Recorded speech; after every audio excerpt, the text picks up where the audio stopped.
Mga ka-DIY, for today's video, gagawin na natin yung ating part 1 or actual wiring ng ating safety devices papunta sa ating inverter. So gawin muna natin dito sa ating papel para yung wiring diagram madali nating masundan mga ka-DIY. So unang-una, from solar panel sa bubong, isa-set up po natin yan naka-series. Yung 8 pieces natin naka-series. 8 pieces yung gagamitin ko mga ka-DIY ha. So, dalawang row. So, makikita nyo naman yan pag actual natin na kinabit yung solar panel sa part 2. Ngayon sa part 1, ito, ikakabit natin yan. Kasi, siyempre, di ba sabi ko may wire na manggagaling sa taas. Papunta sa ating solar panel positive at saka yung ating solar panel negative. So, pupunta yan sa input ng ating DC breaker. So, dalawang wire yan. Ito yung nasa loob ng conduit or yung HDPE pipe. And then yan, nakaparallel din po yan yung ating SPD. Maglalagay tayo ng SPD. Yan, parallel lang yung connection nila. Ganon din yung positive mga ka-DIY. Maglalagay tayo ng wire. And then yung output po nito, yung output ng ating breaker na DC, pupunta na yan. Yan, lalabas na yan, papunta sa ating inverter mga ka-DIY. Positive, negative yan, magkatapat kasi. PB1, PB2. So, PB1 lang yung gagamitin natin mga ka-DIY. PB1 lang po tayo. One string lang yung gagamitin ko sa setup ko mga ka-DIY. Yan, so tapos na yung sa solar panel, ganyan lang yung wire niya.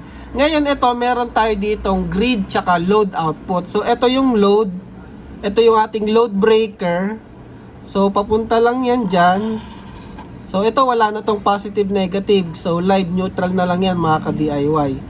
And then yung output ng load pupunta dito sa 4 and 6. 4 and 8 pala mga ka-DIY.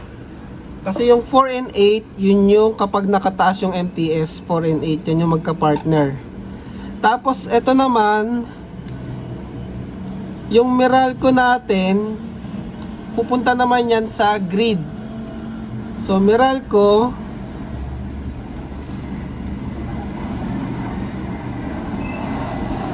dito ko na lang padaanin ha, para hindi masyado magulo. So, Meralco, live neutral, punta naman yan dito sa ating AC or grid breaker. Grid breaker, mga ka-DIY.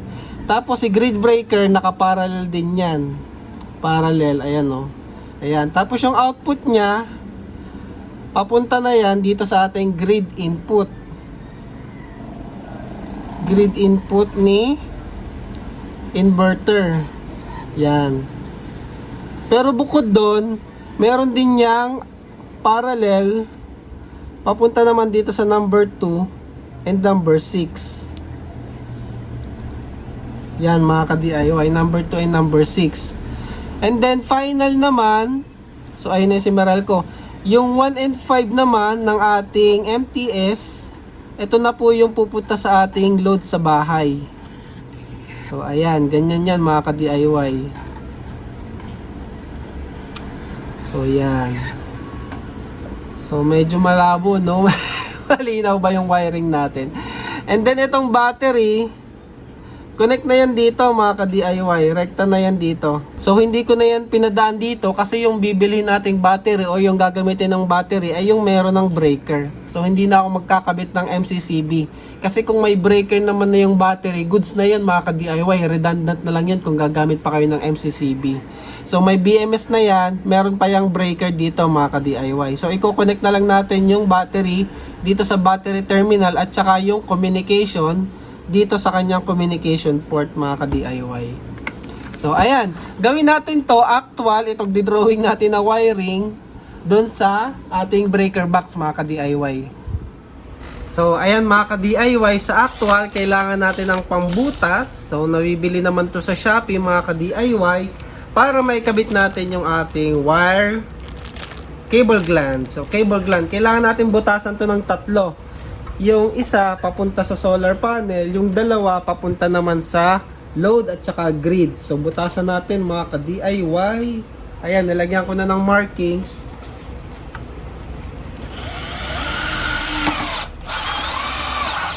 So butasan nyo nang naaayon sa size ni PG11. PG11 tong ating cable gland. So dapat pumasok yan dyan. Bakit tayo gumagamit ng PG connector or PG or cable gland? Para po hindi mapasok ng butiki or anumang hayop yung ating breaker box. Para waterproof na din, pero hindi naman natin to ilalagay sa labas eh. So just in case lang na may moisture yung paligid, eh protected. So konti pa. Anong number na yon? 18. So mga 20. Ayan, pasok na mga ka-DIY. So madali lang naman yan ikabit. Yan, isushoot lang natin.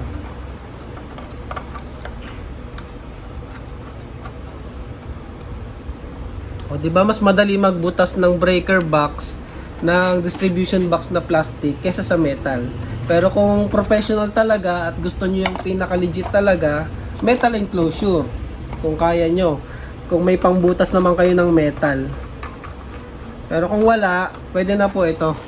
Protected din naman yung ating breaker or safety devices dito mga ka-DIY. So dito naman sa pangalawa,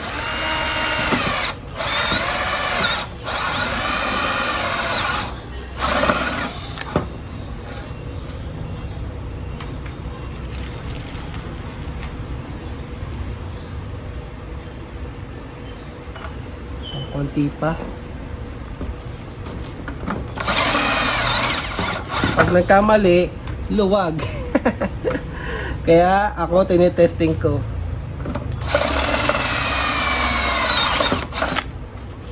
Kasi sayang din yung breaker box. So, ayun. Goods. So, yung susunod.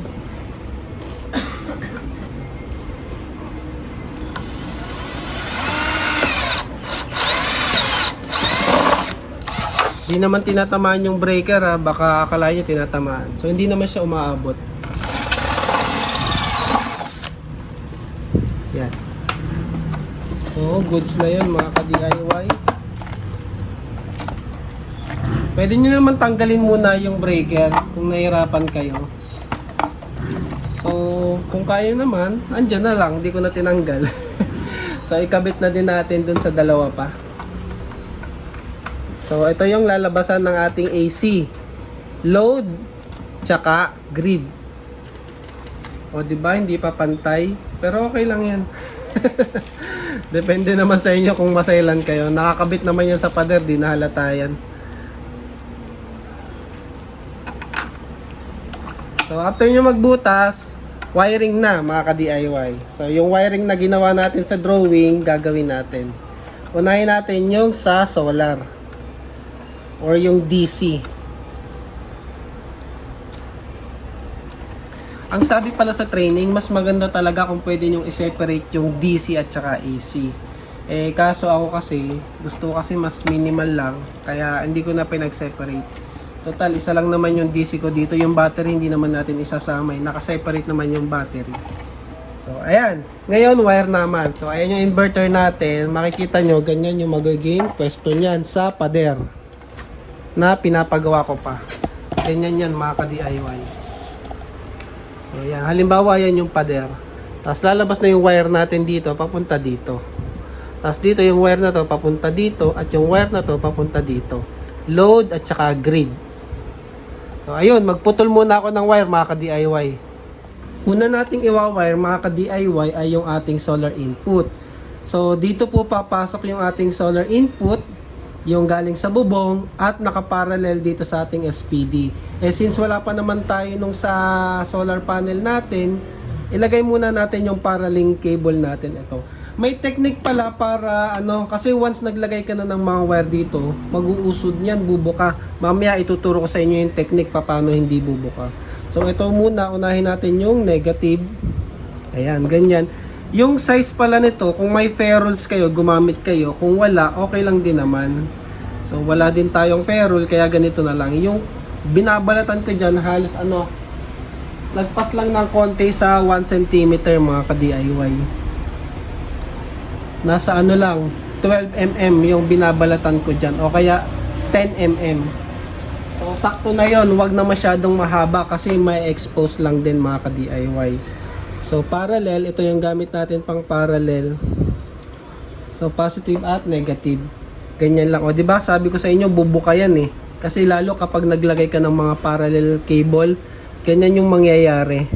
So temporary ko muna higpitan na, hindi pa to todo. Pinapakita ko lang sa inyo mga ka-DIY. So may technique dyan para hindi bubuka mga ka-DIY. Kumuha kayo ng cable tie. Nakita ko lang din yun online may gumawa.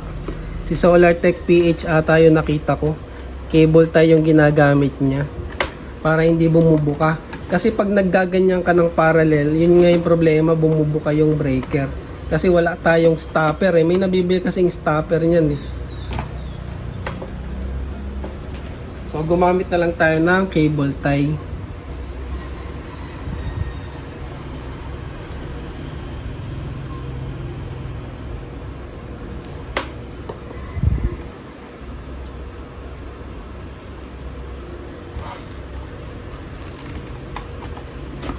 So para nakabigkis na siya mga ka-DIY.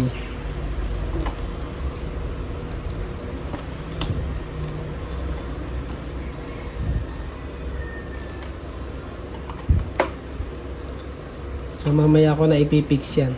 So ayan, okay na yung sa parallel natin. Hello mga ka-DIY, subscribe! Subscribe daw kayo ha. Tapos ulitin ko ha, dito po papasok yung solar panel natin mga ka-DIY. So bubutasan ko pa dito sa gilid kasi dito dadaan yung solar input natin, tsaka yung sa Meralco at tsaka yung papinta sa bahay mismo. Bubutasan pa natin yan dito sa gilid mga ka-DIY, pati yung grounding wire. So after nyan, so pumasok na yung solar panel natin, kailangan na natin yung output nya papunta na sa solar input natin mga ka-DIY. So ilusot na natin tong wire na to.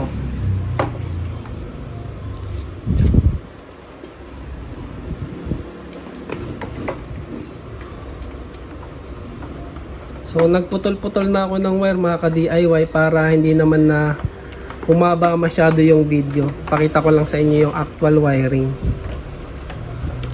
So yung size na to, saktong-sakto lang talaga Tingnan nyo, fit na fit lang yung wire natin. Tama lang. So ayan, eto sinobrahan ko yan, may pasobra na yan, papunta na yan dito. So ang problema ko pala, yung MC4 na kasama ni Deye, so eto hindi ko may kabit kasi yung kasama niyang MC4 ay solid mga ka-DIY. Ganito siya yung dulo, solid.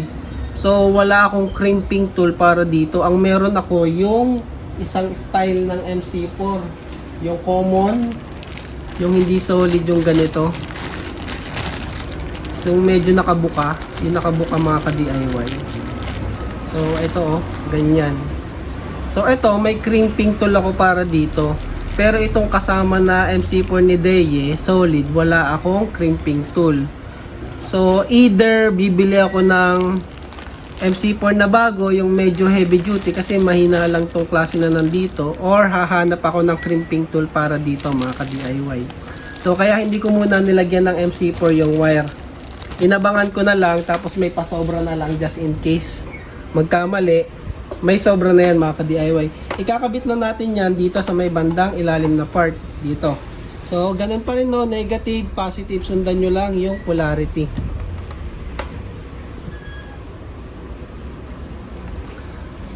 So hindi ko pa to hinigpitan ng todo saktong higpit lang para lang makita nyo. So ayan. Tapos yung negative, yung positive naman after nung negative. So medyo napasobra, hatakin lang natin.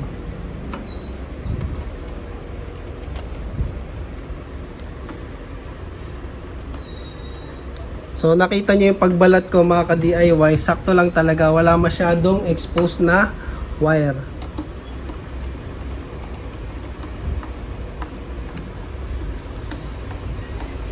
Tapos pag naghigpit kayo ng wire, halimbawa todo na, i-pull test nyo. Pag hinatak nyo ganyan, dapat hindi matatanggal mga ka-DIY ha. Yun yung pull test.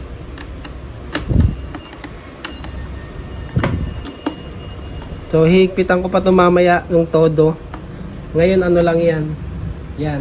Tapos na tayo sa positive. Ngayon naman ay sa positive negative solar input. Ngayon naman dako na tayo sa AC mga ka-DIY. So unahin natin yung load breaker. So dalawang wire ulit, live neutral. So ilusot natin.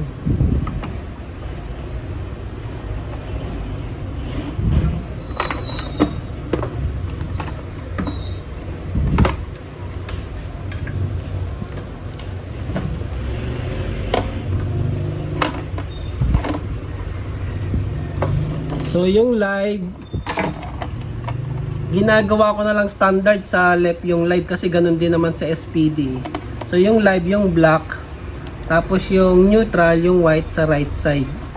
So nilagyan ko na lang ng bend para just in case may problema at mabitin ako sa wire, eh may konti akong pasobra mga ka-DIY.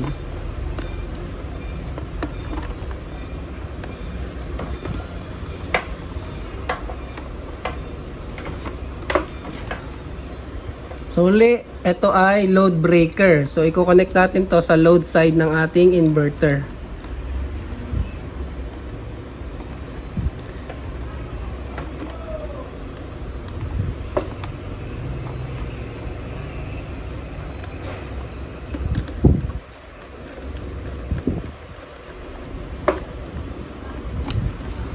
So ayan na, load side.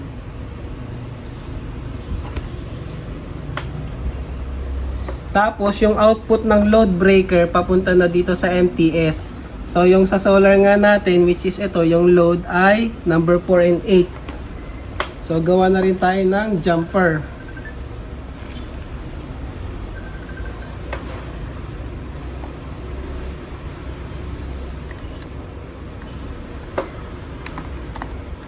So output load breaker papunta sa MTS number 4 and number 8.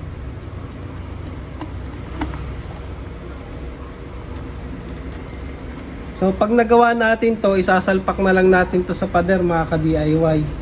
So madali na, yun yung advantage ng ganito. Para ka rin nagbi-build ng aparato na, no, plug and play.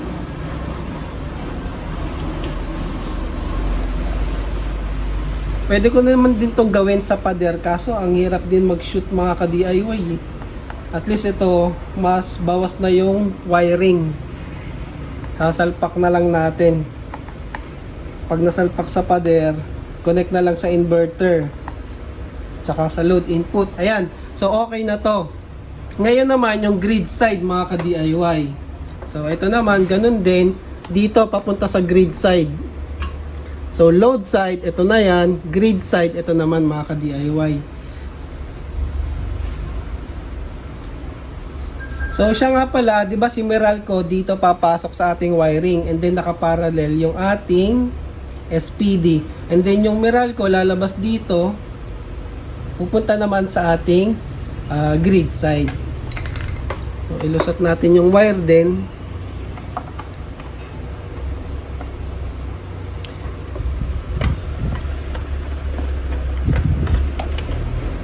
So yung breaker ng battery hindi nakasama dito ha, kasi nga ang target ko is yung battery na may breaker na mismo.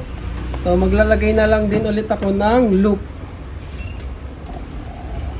para at least may leeway tayo kung halimbawa magka-problema sa wire, eh meron akong extra pa dito.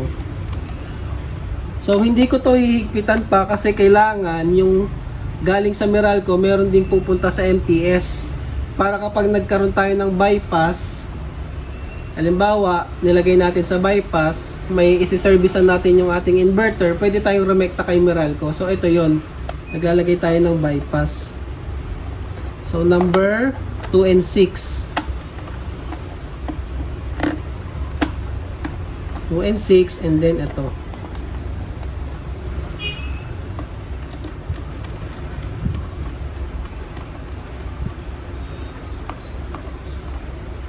Tapos number 2. So, baka nagtataka kayo bakit gumamit ako ng black and white. Live naman dito sa Makati, ay sa Taguig. So, pwede naman yan. Gusto ko lang kasi ma-distinguish yung kulay para mas madali mag-wiring kapag may hiwalay yung mga kulay ng isang linya. So, dapat nga black and red kaso ang ang na-order ko ay black and white. Pero okay lang din naman.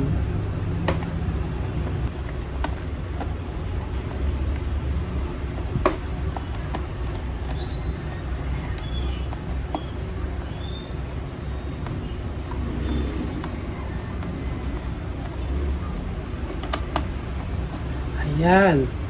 So, nakakabit na yung sa grid. So, dito na lang yung kulang natin. Dito na mismo yung ikakabit natin kay Meralco, mga ka-DIY.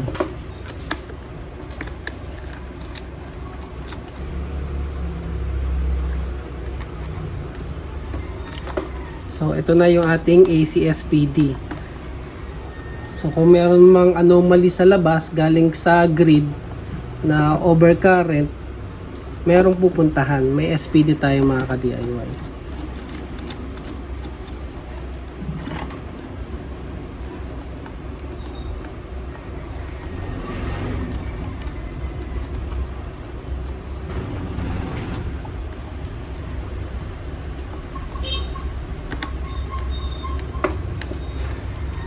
So, ayan na mga ka-DIY, tapos na yung ating pinaka-wiring.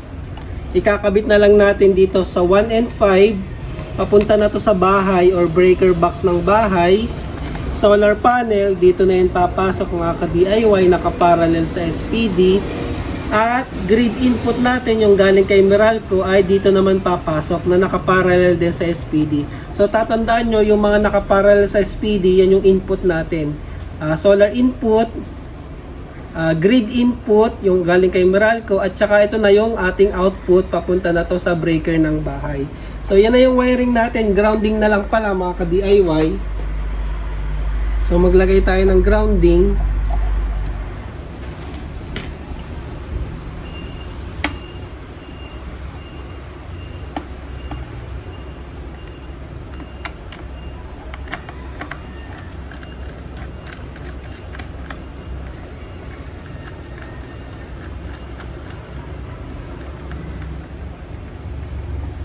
So, syempre sa grounding, pinagkabit lang natin yung dalawang SPD, pero maglalagay pa tayo dito ng grounding cable palabas mga ka-DIY.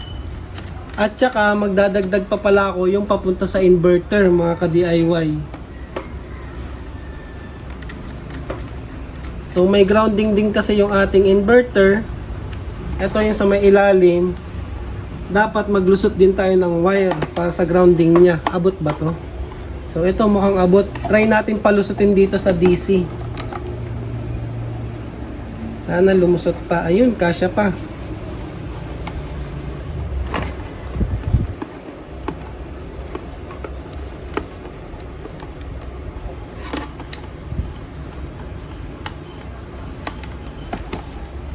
So, dito na rin natin isama yung grounding ng ating inverter.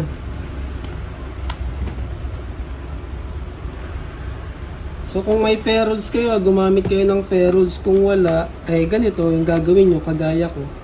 So, kung pang personal lang naman, goods na to mga ka-DIY. Pero kung professional, gagawin yung negosyo, ay mag-invest kayo sa mga gamit.